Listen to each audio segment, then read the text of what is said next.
Sifat malaikat itu, perhatikan kalimatnya, la ya'sunallaha ma amarahum wa yaf'aluna ma yu'marun. Tidak bermaksiat dan hanya mengerjakan tugas sesuai tupoksi. Ada malaikat yang diciptanya sujud aja, nggak pernah bangun, sujud aja. Ada malaikat tasbih aja. Tasbih. Bosan tasbih, ya Allah istighfar dong. Enggak, tasbih aja, tasbih terus itu. Gitu aja. Malaikat begitu. Ya. Jadi yang sifatnya ruku terus, yang sifatnya tawaf aja terus. Ya, nggak berhenti, begitu aja. Itu malaikat. Ya, beda dengan kita, lain. Nah, di sini ada yang ditugaskan mewafatkan. Wafat itu dari bahasa Arab, wafat. Maka ketika Allah menugaskan malaikat dengan kalimat terhormat kan? Qul yatawaffakum malakul mautil ladzi wukila bikum. Jadi wafat itu status terhormat. Ya. Makanya secara kata pun jarang disematkan pada orang-orang yang bermasalah. Perampok itu wafat. Tewas kan? Gitu kan? Iya kan? Pemabuk itu kemarin baru wafat, innalillahi. Enggak.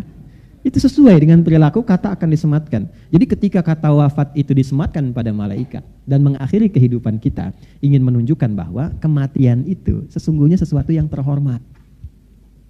Kalau terhormat dipersiapkan enggak? Ini saya tanya pada Anda. Kalau Anda diundang ke istana, terhormat enggak? Terhormat. Baik. Kalau diundang, maaf ini. Ada pernikahan, ada undangan resepsi. Undangan terhormat tidak? Terhormat kan? Baik. Nah, kalau Anda diundang ke istana, undangan terhormat, persiapan enggak? Bajunya bagus enggak?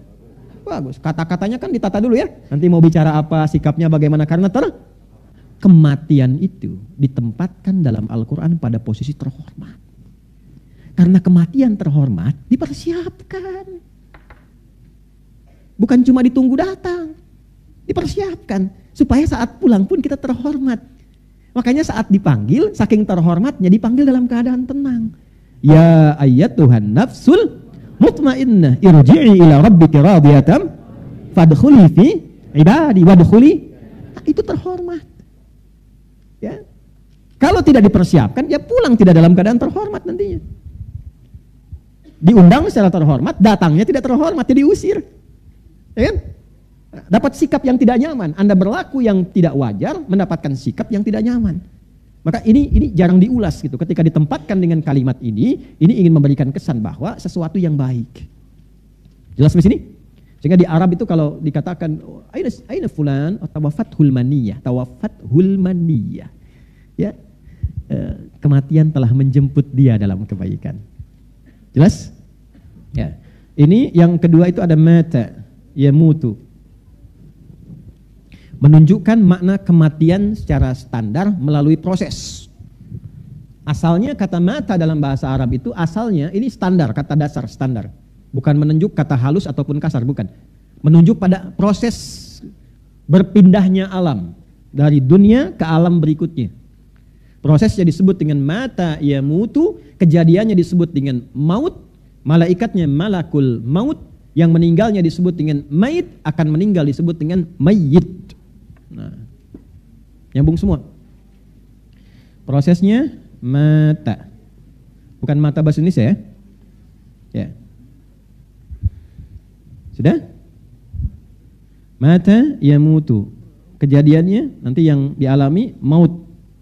Malaikat yang ditugaskan malakul maut. Orang yang mengalami maut disebut mayyit, ada tasdidnya. Mayyit begini. Quran surah 39 ayat ke-30, innaka mayyitun wa innahum mayyitun. Engkau Muhammad sekalipun status pun nabi, rasul terhormat, tetap engkau pun akan mengalami proses maut. Engkau akan meninggal. Wa innahum mayyitun, dan selainmu juga sama. Ya, yang bukan nabi, bukan rasul, mereka pun meninggal juga. Jadi kita semua yang hidup statusnya sama. CM, calon meninggal ya. Ini ada tasdidnya.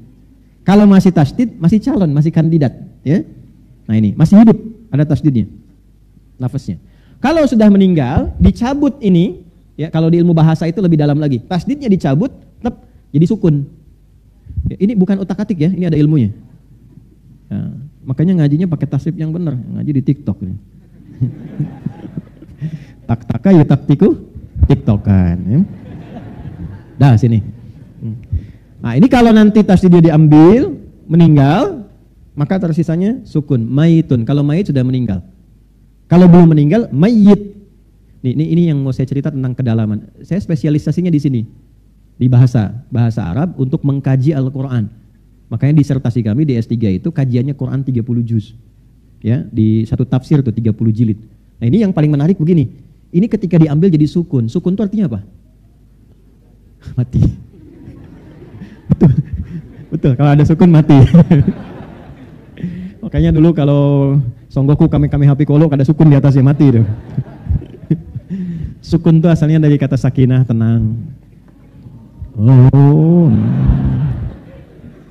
Artinya sukun itu dari kata sakinah, tenang, baik. Maksudnya apa? Usahakan kalau meninggal pun dalam keadaan tenang. Keadaan yang baik. Ya Tuhan nafsul mutmainnah.